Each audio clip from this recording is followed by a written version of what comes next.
Hello and welcome. Today I'm joined by George Bownes, who's a sport and exercise medicine consultant. So George, thank you for squeezing me in today. No problem at all. Thanks for having me. No problem. Where are you talking from today? So Tuesdays for me is the Cromwell Hospital in Kensington. I've been here about 3 years. We started off as quite a small service, only a few hours every other week, just mainly because of room availability, but we've grown it up to being now 5 days a week, and there's a few of us here, which is a great service. We're in a beautiful Mews House cobbled street setting, so that for me is fantastic as well, and we work really well with some local orthopaedic surgeons that are here in the hospital with us as well, and then wider team outside of that as well. So yeah, I think we're very well catered for in terms of facilities, but also a network to work with, which is great. I've not been myself. I know one of my colleagues has been several times to the hospital, but you've sold it very well. Like, even if it's not for medical advice, it sounds like it's a nice Airbnb or something as well. I mean, if you could use this at the weekend, yeah, you do really well, for sure. So what prompted you to get into this area? Where are you from originally? Like, what made you want to get into medicine? I think I was just always quite interested in it when I suppose I was at school, and did some work experience when I was 16 with a friend's dad, who was a GP, really liked that. And then just went from there. I didn't actually start medical school straight out of school. I did a degree first, and then came into it afterwards, having done a degree. So trained in Nottingham, did my 5 years, but sport was always something I was quite interested in. So I tried to get my house jobs initially, which for me was on the Isle of Wight, to be a bit more kind of sporty focused, so things like orthopaedics, for example. So did my 1 year, then went back to Nottingham and did a sports medicine masters, and then that got me a start with the FA. So I worked for the under-19s at the end of that masters year. We did the European Cup, which is like a 3-week tournament at that stage, and there was quite a lot of what are now household names who were in that under-19 setup, which is a great exposure from my point of view. And then from there, as I went on to do my F2 in Brighton, I just started doing age group coverage, basically, with the FA, so under 16s or under 18s, which was great, little tournaments and week-long camps and things like that. And then just one thing led to another. I got involved with Buying English at Chelsea and was going down to their kind of once a week or monthly MDTs on a Thursday afternoon, just using my study leave from my NHS time. And then after that went into do my GP training, which is a pretty common route for sports medicine. And then when that finished in 2012, did the Olympics.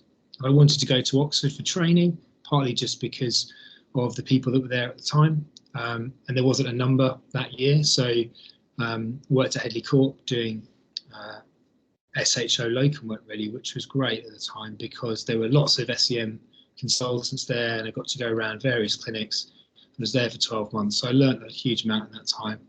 And then went and did the Oxford training, and then off the back of that went back to Headley Court as a consultant, and then kind of just started that. So that was 2017, and then, as is always the case with sports medicine, you generally tend to have a portfolio. So for me, that was Headley Court was 3 days a week. I was also doing England Women's Rugby at the time, just after their World Cup. And then was working at the England Institute of Sport as well. So I worked with particularly skeleton and bobsleigh, and they had their Olympics in 2018. So skeleton won 60% of the Team GB medals. They got gold and 2 bronze medals, which was amazing. So Lizzie Arnold, first ever British Winter Olympian to defend their title, which is a fantastic achievement from the sport and from the individual. It was great to be involved with that. And then again, as these things progress, I sort of did about two and a half years of the EIS, and then my job at Wimbledon for tennis came up. So I've been doing that since 2018. Which is mainly just for the summer, and then kind of off the back of that, I've been doing Harlequins match day cover from 2012, and then there's an opportunity to be the club doctor there, so did that for 2 years. During that time we won the Premiership, so that was an incredible run of form to go on, and also you're dealing with COVID and sport, what that looked like, and now I just do match days there, which again is fantastic to still be involved with that sport. And then Wimbledon for the tennis, we've got that coming up. And then, as I say, just evolve primarily at the Cromwell, but also do some time at Wimbledon clinics. And then I've just started a new West End clinic with Bupa as well, which has actually only just started it yesterday. So that's just just to spread out there. But it's quite good because then you've got coverage basically from essentially Oxford Circus all the way out to Wimbledon. And you tend to find that, well, I found anyway, people either work at one end or they live at the other end, if you like. So it's quite good when you're trying to give them that kind of equivalent care that you might give in, say, a military or elite sport basis about who's a good physio to go to, who's a good S&C person to go to, what's the kind of sport you could do that's going to help you rehabilitate where you're at, and just trying to create a good network, which I think we have done. As you know, we were talking just before we started about Chris Mayers and his team at Complete, and there's a good network of people out there to work with, and I think that's great from a practitioner point of view as well as from a patient point of view. Yeah, and there's a lot to unpick from your career to begin with, but just touching on that point now, and like the kind of interdisciplinary way of working, is that something which you've seen progress over your career, or is that like a new thing that you're trying to refer into different pots, or that you're working with S&C? Like, how much has that changed since you started out? I mean, I probably haven't been a consultant long enough to make a comment on that. If you are someone who's in their 50s and 60s, they may say, yeah, there's something different. But I think you're always trying to lift those experiences that you've got in a high performance environment and trying to bring that into a market for the average person, if you like. I think particularly when I've just started doing some conversations with another company about setting up more of a wellness centre. So instead of being a health centre, about a wellness centre and how you manage stress and life. And I think when you look at an athlete and they get injured, there's a lot of care you can wrap around them. If you look at the EIS setup, they've got their nutritionists, they've got physio, they've got sports psych, they've got clinical psych. There's a lot of things that people can go to straight away. And again, professional football, professional rugby is getting, professional football is obviously very good at that. Professional rugby is getting slightly better at that. And when you see these people, particularly in these, if you're high performing finance person or you're a stressed out mum at home, if you then have an injury, let's use back pain or something as an example because it's quite common, it can really knock people off when they don't have that release and that balance that physical activity, whatever that activity is, helps them with their life. And so therefore trying to find these other things and other modalities you can go into to help support them is really helpful. The difficulty you have in a private sector type space is that obviously there's a cost for all these things and insurance doesn't cover you for all these things. So then you've got to cherry pick which is going to be the most important for those people. But I think that's where the kind of case management element of sports medicine or musculoskeletal medicine is probably better known and better understood outside of a sporty context for the general public is a really good challenge. And I think it's quite helpful when you then talk to GPs about, you need to see us as like a case manager really in terms of trying to help people. We're not just a come to us, have an MRI, go to physio. That's not what musculoskeletal medicine's about. And I think I've been very fortunate, as I was saying, about working at Headley, working at some of the local regional rehab centres within the military setup where all these things are paid for. Again, the EIS, all these things are paid for. Professional other elements of sport like football, they're all there. And that's one of the other reasons why people cope better, or in some ways don't cope when they then retire. So people talk about the impact that retirement can have.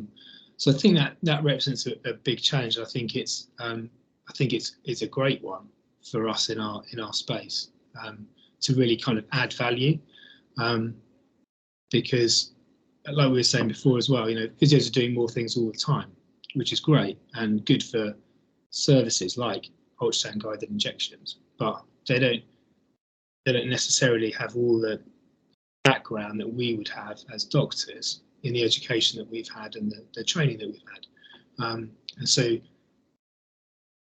that's where I think when people work together well, they're understanding what their people's abilities are and what they need to get out of it, because they've really understood the patient.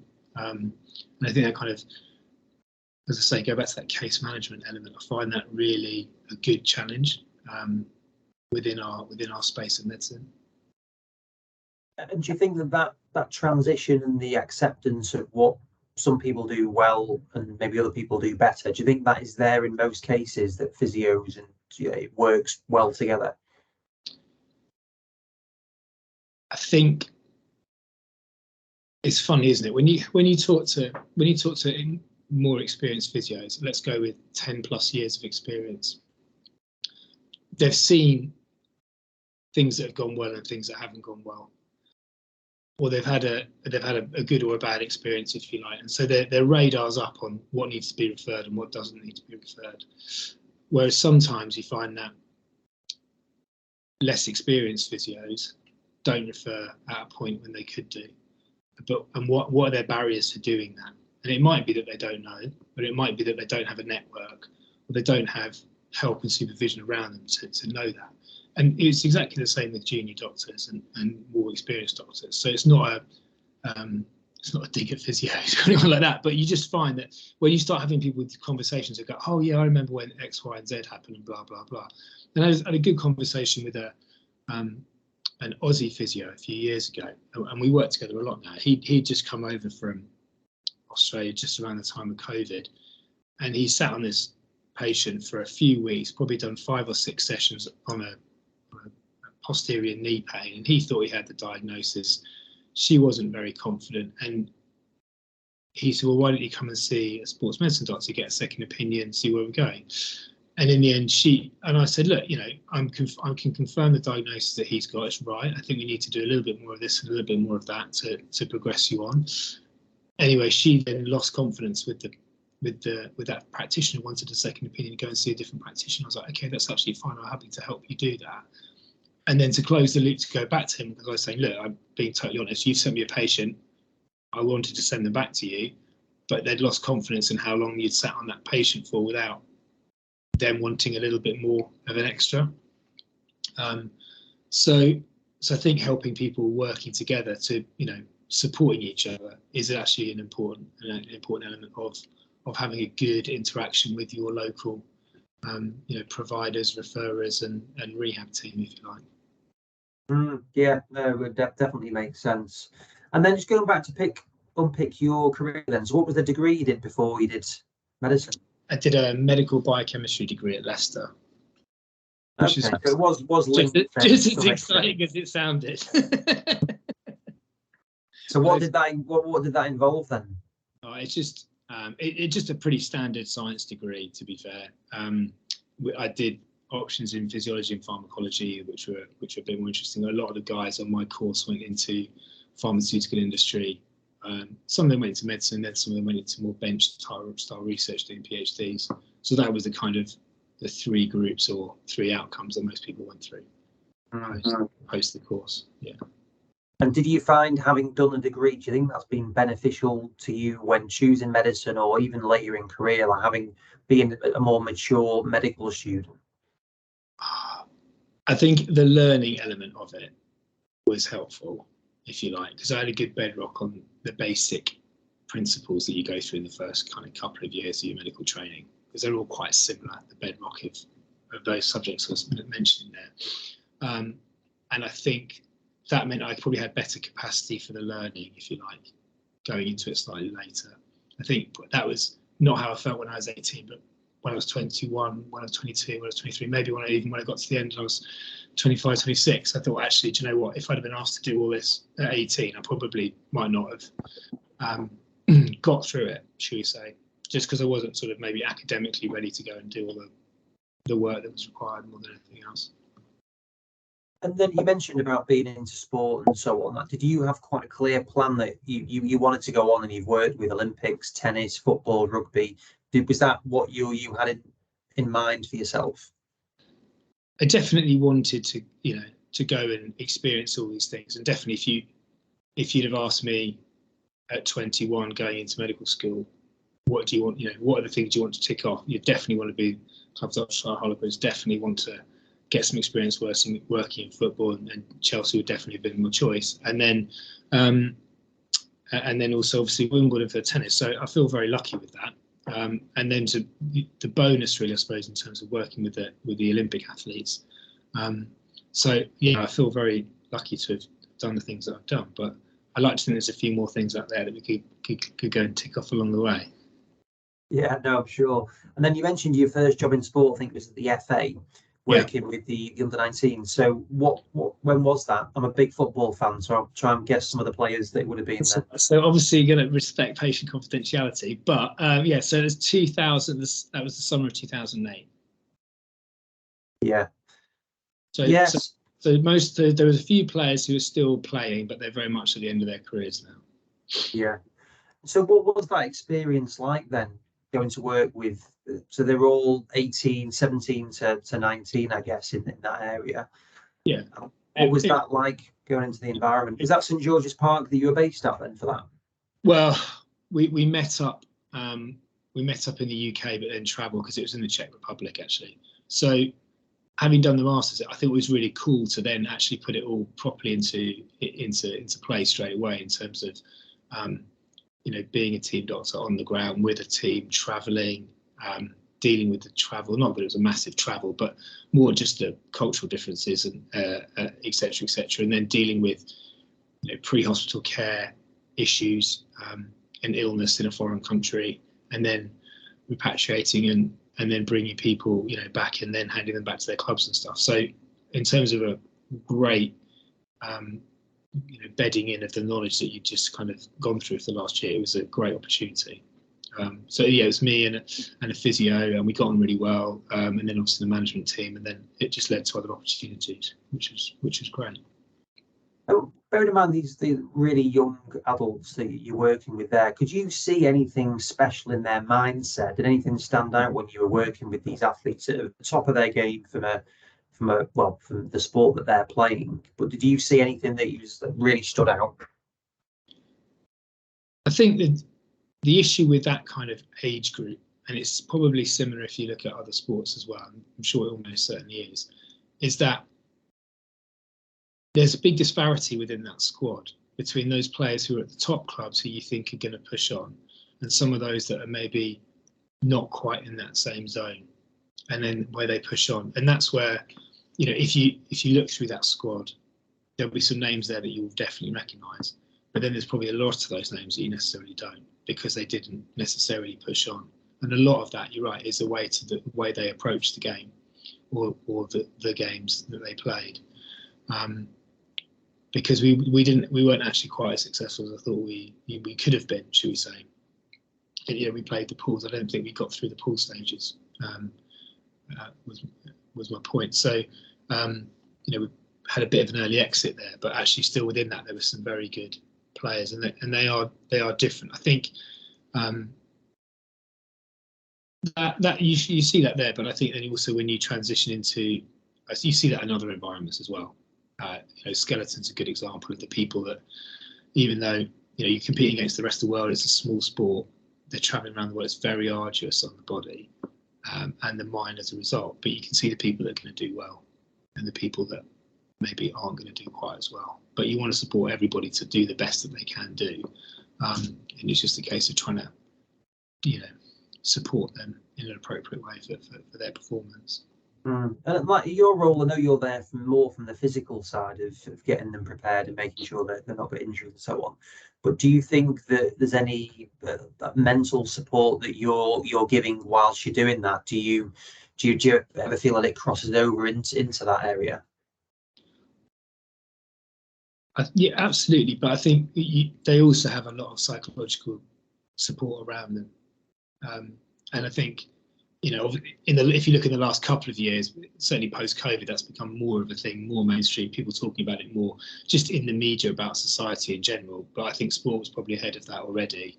But it's almost, that's, you get the retired players coming back and then talking about the impact that it's had on them, so, and the way they dealt with it. But yeah, at the top level, the psychology of it and the performance that goes with it is a key differentiator.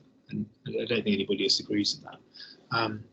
You know, you are primarily there for people's health, because actually they don't go around being injured the whole time. And so part of that health element is very much, you know, you could say it's 50% physical, 50% mental.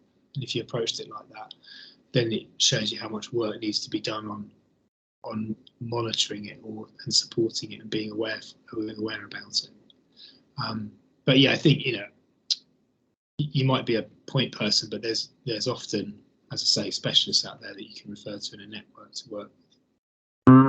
And you mentioned that recently the mental health has been more talked about, certainly since COVID. Like, even like from my perspective, like you see the news, I found this year particularly depressing what they're talking about with Brexit, exchange rates, with the war, all of these things going on. Have you seen that within just the work that you do, whether there's more people are having more suffering, maybe not extreme conditions of things, but just whether it's anxiety or stress, people feeling more under more mental pressure?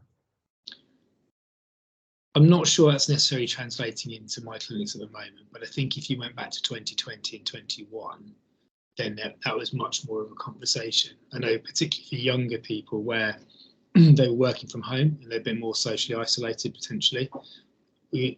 I see a lot of people from across the spectrum, but you do get a lot of like CEOs, COOs and people like that. And so when you start talking to them about that in clinic, because you've got a nice amount of time to do so, it's interesting to pick their brains a little bit about how they're dealing with it and how they're looking after their wider workforce, and where some people are and some people aren't necessarily.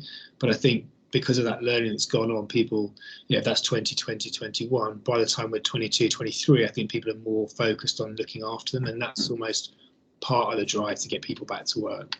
But I think people are maybe openly not talking about it so much now, but they were 2 years ago. But certainly, I think that's a key element with any MSK injury, to be thinking about, or MSK issue, to be thinking about, you know, psychologically, where are people at and what's the impact, etc., etc. Yeah, definitely. I'm more aware of it just from me, and you know, even watching documentaries, whether it's the Jordan one or whatever it is, of how massive like the psychology. Yeah. He was, you know, that documentary shows how ahead of the time they were, really, as a group. Others have caught up, but it's a key element for sure. Yeah, I mean, no, that's the thing. No one likes him now, though. It's just really sad in one way, but maybe that's what drove him on. It's different, isn't it? Because it's like all these things. People are watching that documentary now, 20 so years since it, or 30 years, or whatever, since it all happened. You go back and watch it at the time, and I think people would have, with the eyes of the ear, may have viewed it very differently.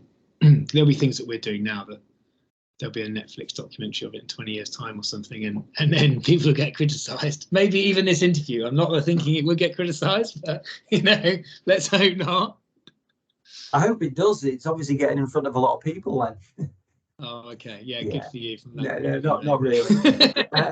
But no, I mean, the Last Dance, that I just found that absolutely fascinating. I was a basketball fan growing up, but just seeing that, the intensity and just working at that absolute optimal level, and it was really, I've watched it a couple of times now, and it's just every single time you watch it, you just kind of see that the relationships between athletes. And do you see, having worked with a number of different sports, do you see the dynamic, any dynamics between them? Because like tennis is very different to football, to rugby. They're all really different, completely different psychologies, and obviously physical nature as well.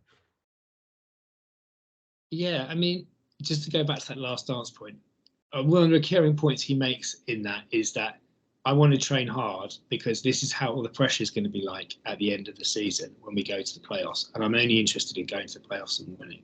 And I think that's, you know, when you're driving a level of excellence in an environment, you need to get everybody on the bus, and you need to get the ball on it early. You need to go in the same direction. I appreciate he probably went a bit hard on a few elements, and getting a dynamic that works within a group is one of the hardest things in those sporting environments.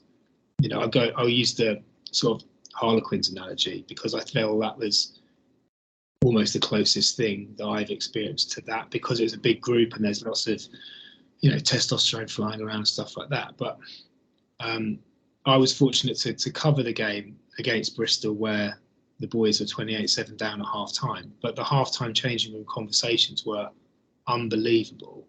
And there was so much positivity and, self-reflection on how the first half had gone and how they knew that they had a plan, they knew what to do. And I was like, wow, these guys are going to do this. This is going to be amazing. But that had come from the previous 18 months or 12 months work where they'd been together as a squad and they'd gone through some hard times, they'd learned from each other and they'd learned what works for that group. So I think there's a lot of that group dynamic about how do we get the best out of this group and what do we need to do? When do we need to push and when do we not need to push? Whereas you go back to Jordan, as you were saying, Jordan probably just pushed the whole time. And that's probably why he got, there was potential criticism for it. Obviously, Netflix cut it out if they want to cut it to make for a story. But different types of sports, I suppose, have different group mentalities. I worked for British Sailing for 6 months, which was incredible, but very different sport in that if you've got one class of boat, you can only have one athlete or one pair of athletes if it's paired go and represent Team GB or your country in that effort. So you can only have one person on the podium from a country. You can't have three, but you could have the top 3 teams in the world. So you're in a team, but then you're also in a smaller team because you're competing against everyone else. So that can set a different dynamic for a training group who are actually still competing with each other. Whereas you talk about the rugby as a squad, they're all pulling together. So even if they're not on the pitch, they're still representing the club to go and win. And there's all the help comes from the people almost who are outside the match day squad to go forward. Whereas you then go to tennis, and that's, as you say, very individual sport.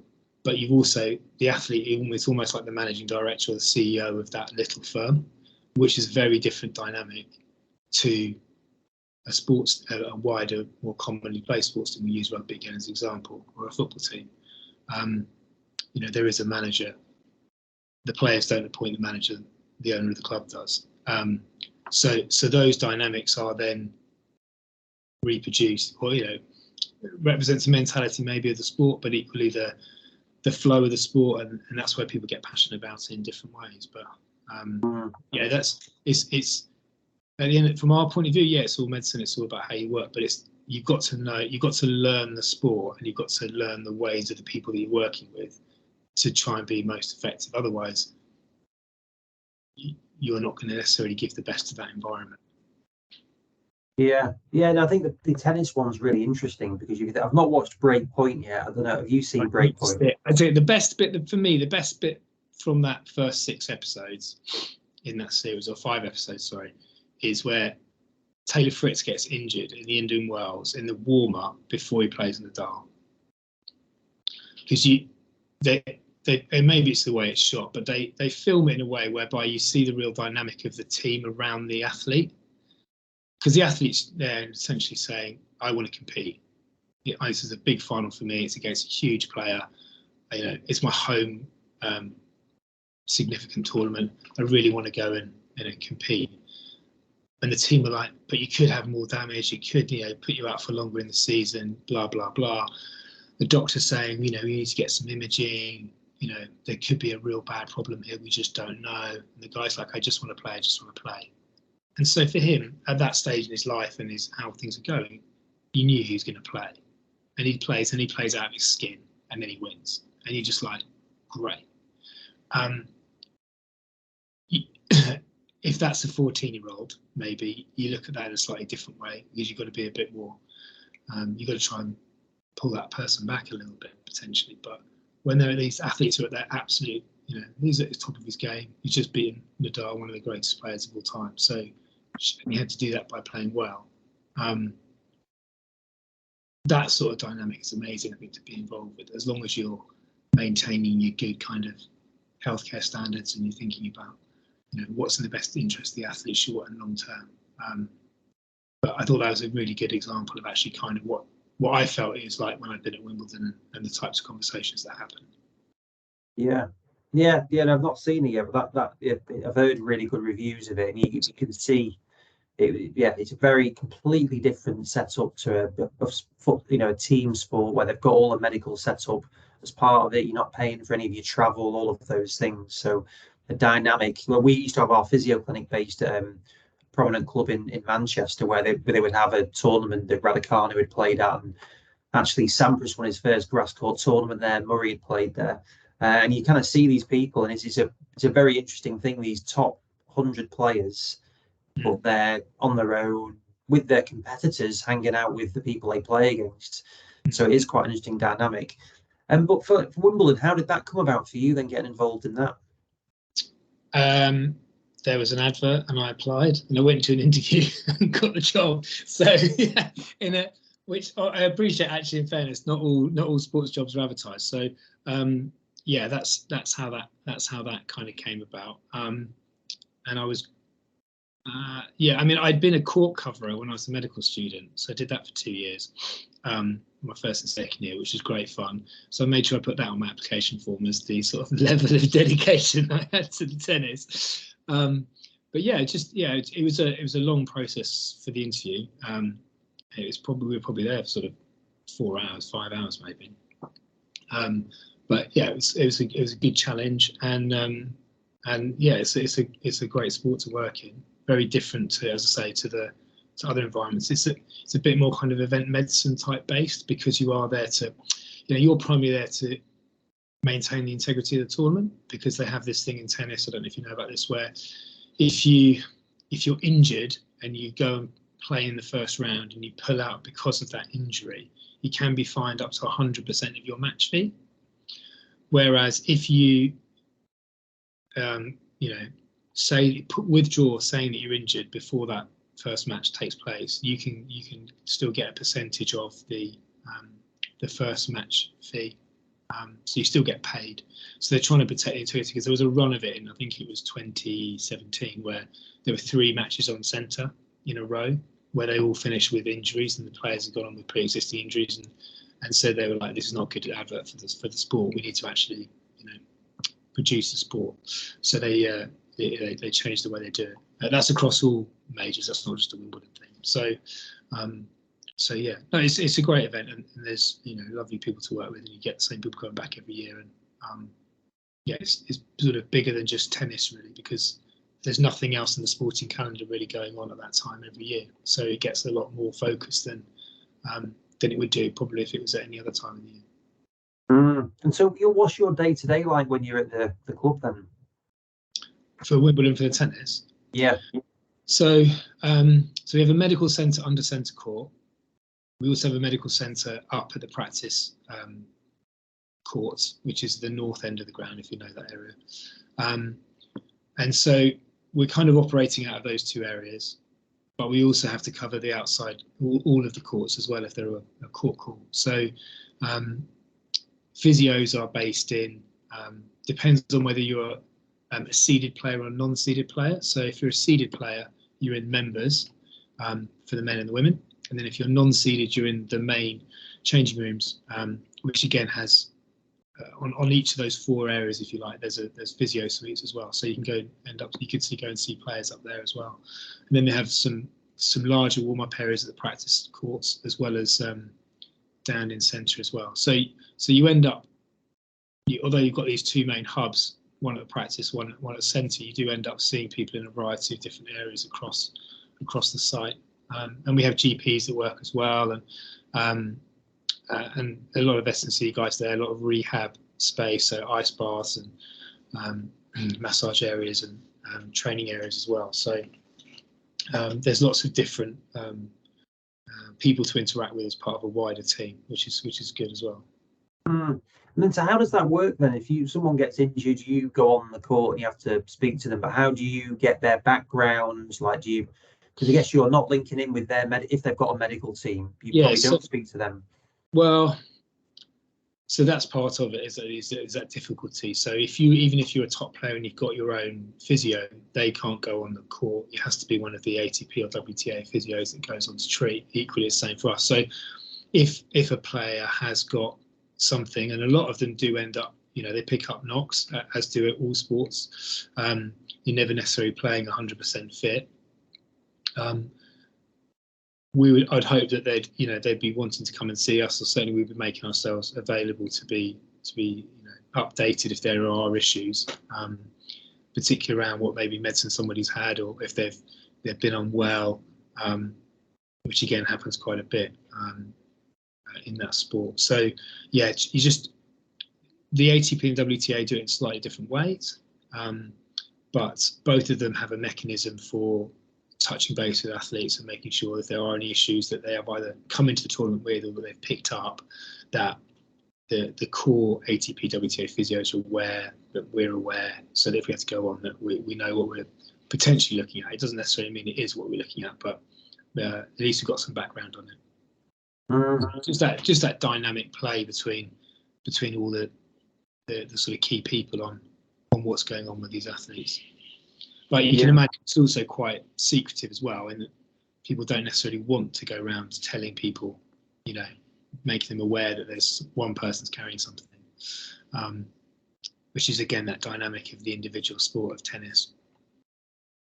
Yeah, no, definitely. I mean, the tennis players, they're like boxers, aren't they? As in, you've got to be so mentally strong to deal with that, because you're under severe pressure, and as you said before, it's all on them. They are running their own industry, and every competition you go to, there's only one winner. So most people are going home disappointed one way or another. So you've got to be robust enough to, ride through that and then move on. So yeah, and tennis players are the most travel players in the world of all athlete types. So again, they've got to be able to, travel well, travel safely, prepare themselves, to go again and go again. Yeah, no, it's an amazing tournament. So yeah, I'm sure that's great to be a part of. And then I take it you were a Chelsea fan then, from what you mentioned earlier on. Well, my dad was taught near the school, so they had loads of kids that came through that went, so he got me involved with it. I'd say I'm a bit of a sort of non-football fan related these days. That's probably a more politically related thing, but happy to go and watch any sport anytime. So yeah, if anyone's got tickets, then please let me know. Yeah. Any sport. Yeah, I mean, so what was it like going into Chelsea and being involved in that environment? That was amazing, because we're sort of talking 2008, 2009, very sort of early Abramovich time. They built their new training, or as it was then, a new training facility in Cobham, which was out of this world. Brian English is someone that I've always respected for a long time in the sports medicine space, and as you know, probably at that time as well, they were changing the manager a lot, but they had a separate agreement whereby the medical team was going to be separate. So the way to look after these players is to make sure that we're not changing the medical team every 5 minutes. You've really got to work with players over time to understand their bodies, understand what's a niggle, what could be an injury, how do you avoid an injury in each of them.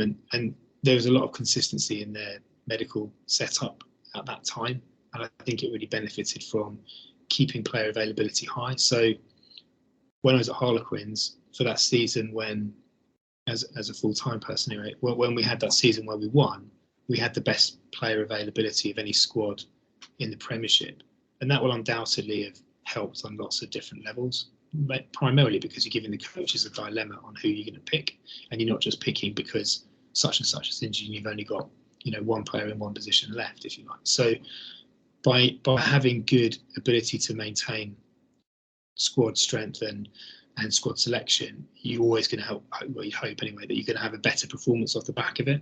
And I think I really I started to understand that a bit more by seeing what they were doing at Chelsea, those years beforehand, and other people into that kind of thing now, and that's part of why they want to have consistency. You look at teams like Arsenal; they've had the same lead medical people for a long period of time now, which really helps their player availability, etc. So yeah, there were a lot of good learnings at that time, and it definitely was it sort of set me up, if you like, in terms of what I wanted to then go on and learn or experience and see, and what's a good idea that you can go and use in another space. because you go from one sport to another, but a lot of the good key principles can be lifted and reproduced. And did you have an idea that you wanted to go and experience a lot of different sports for part of your learning, or is that just what happened organically? I think, to be fair, in the end, it just happened organically. It just went from one thing to another. In terms of, that I just kept emailing Brian, and he got back to me to give me an opportunity in the first place. And he said, "I'll give you an opportunity, but you need to get some experience in football." And then the FA under-19s came along, and I was like, "Right, here we go. I've looked after some of your junior squad players. Right, let's go." And then just one thing leads on to another, really. I remember I'd left the military role that I had on a Wednesday, and then on the Friday I got the call, "Do you want to be the club doctor at Harlequins?" And I was like, "Yeah, I absolutely do." So some things are just lucky and they just happen that way. But I think if you've got an idea that you want to go and do something, I think approach it in a nice way and be polite to people. Whatever. I think most people give you an opportunity. I certainly have a lot of people email me or call me about wanting to come and sit in clinic, for example. More than happy for people to come and do that sort of thing and ask questions and do that. I think if I go back to when I was 16 and I finished my GCSEs and I went and sat in my friend's dad's GP service, that's kind of how that started. And he said to me at the time, I think it's really good that I get people coming in with different interests, asking me different questions, and makes me think a little bit more about what I'm doing. And I was like, actually, that's a really good point. So I think when people ask me if they want to come, I'm more than happy to try and accommodate them, because I can learn from the questions that they ask me and the things that they want to know when they come to clinic, and just sort of fresh eyes on it, I think is a good thing. Yeah, definitely. Yeah, sometimes getting asked what may seem a very basic question, it's like, why am I doing this? But that's just what I do. But it's like sometimes, why are you doing that, and looking at things that way. So then, in terms of working at Headley Court, then, so how long were you there for? So I did 2 stints. I did 2012 to 2013 as 1 year, and then I went back there in 2017 and did what was 9 months, from essentially the August until the summer when it wrapped up. And then I had to wait for the summer because of the transition up to Standford Hall, but then started there again in the autumn, and then did another kind of 9 months up there in that transition. And then either side of that did some of their local rehab centres. Right, the RRUs. Yeah, exactly. Yeah. I mean, the military is an incredible setup. I went to Headley Court a lot before, and I've not been to Standford, which I've heard is absolutely incredible in terms of the facility that they've got there. But we're doing some work with the National Rehab Hospital, which sounds like quite an exciting thing on the same site. Yeah. The facilities at Standford Hall are a jump on from what they had. I mean, Headley was fantastic. Partly the location was also very good, particularly for civilians, who are the majority of practitioners actually in both of these environments.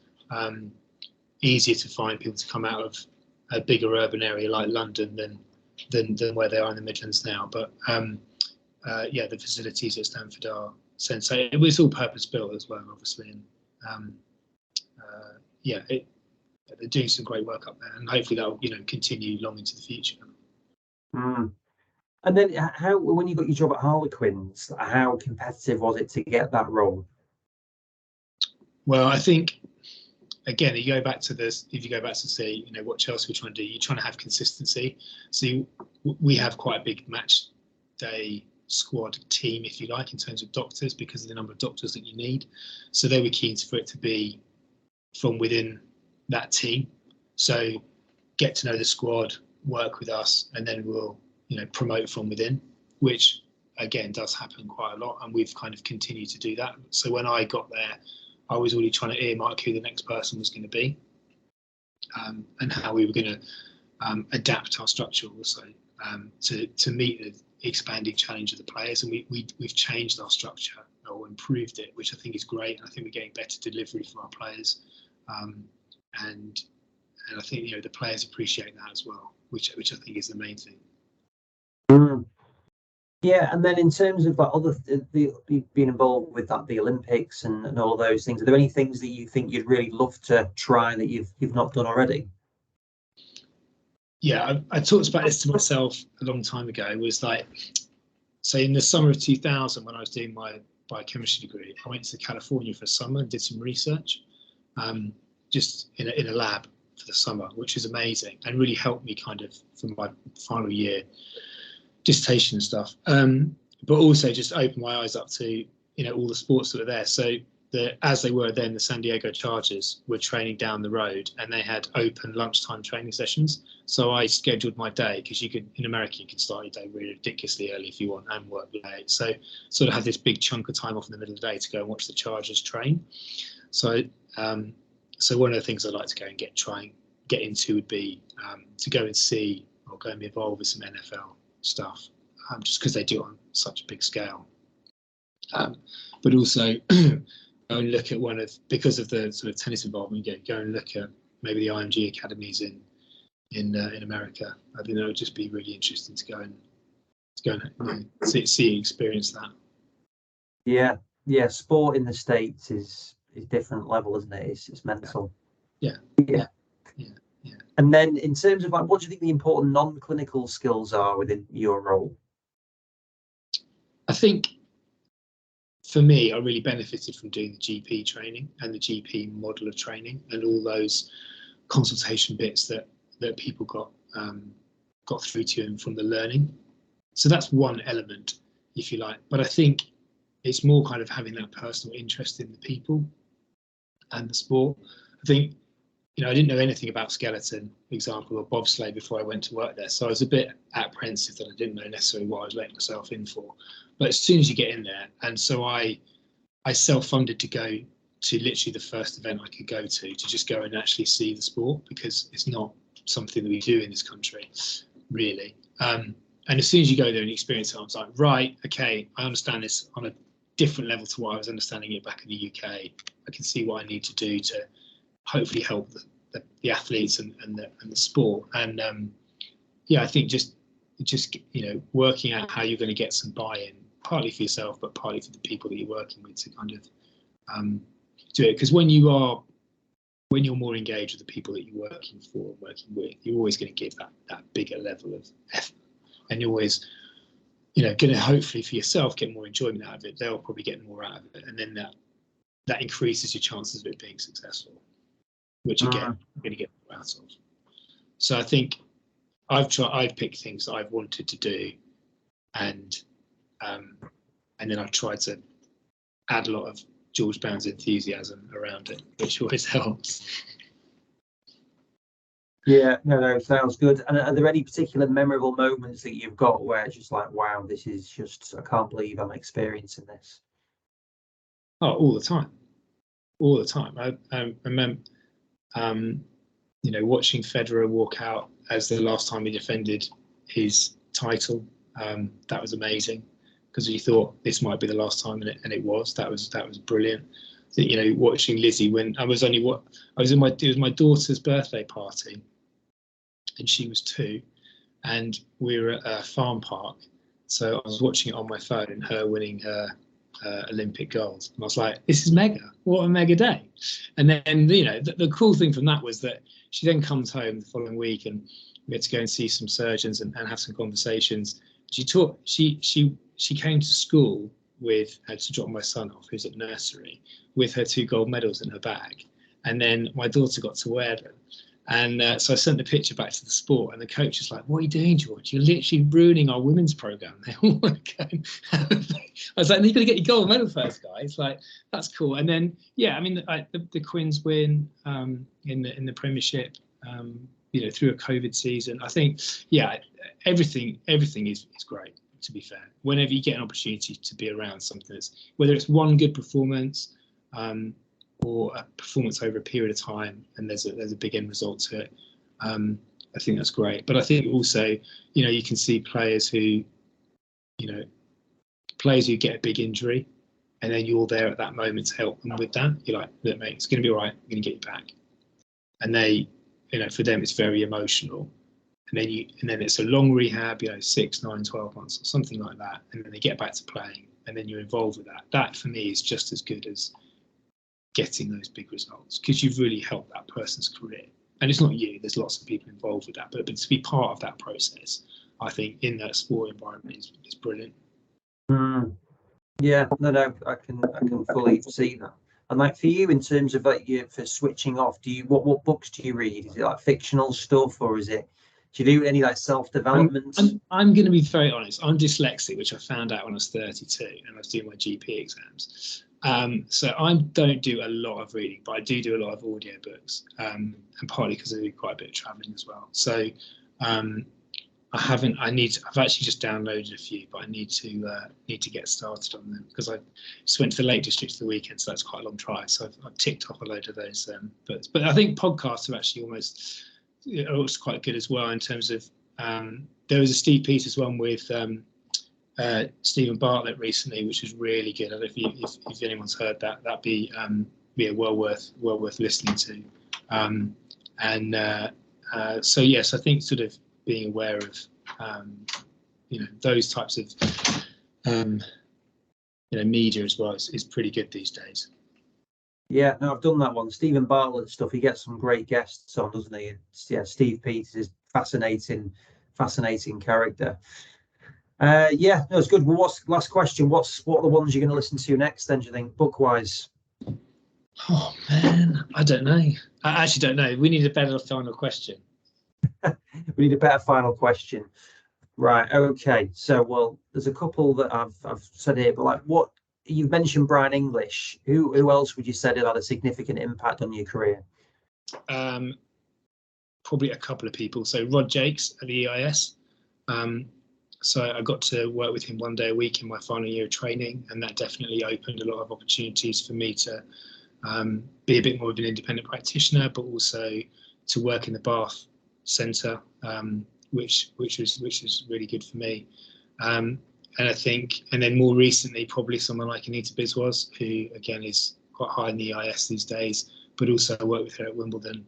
She's got a lot of tennis experience, which in that environment is very good. And she's pretty tough as well. In what way?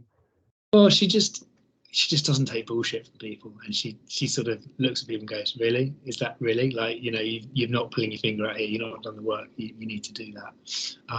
Which I quite respect. Natasha Jones is like that as well, which is why she's now the president of the faculty. So yeah, there's a lot of good sports medicine doctors out there.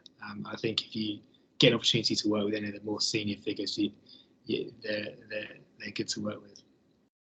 I'll have to try and get those two on then. Although maybe I'll have to get my questions. Natasha would be good for you. Well, just because she's the head of the faculty, and then they can talk more about exercise medicine, because that's been something that she's really pushed forward, which is good. But yeah, first female president of the faculty, yeah, she's fantastic. Yeah, I want to get Rod on. So I did quite a bit with Rod before he kind of retired. So I'd love to get Rod on. Rod would love it, but it would be more like Desert Island Discs, I think. He would tell you a lot of books that he's read that are very good. I have no problem. I don't mind talking about anything, really. It's not about me and these, whatever anyone wants to talk about. But I really appreciate your time on that. I've really enjoyed it. And yeah, no, thank you very much. And I'm looking forward to you hopefully getting your time in the States at some point. So enjoy the cobbled streets while you can, though. I will do. Thank you very much. Take care. Have a nice afternoon. Cheers, George. Thank you very much. Bye.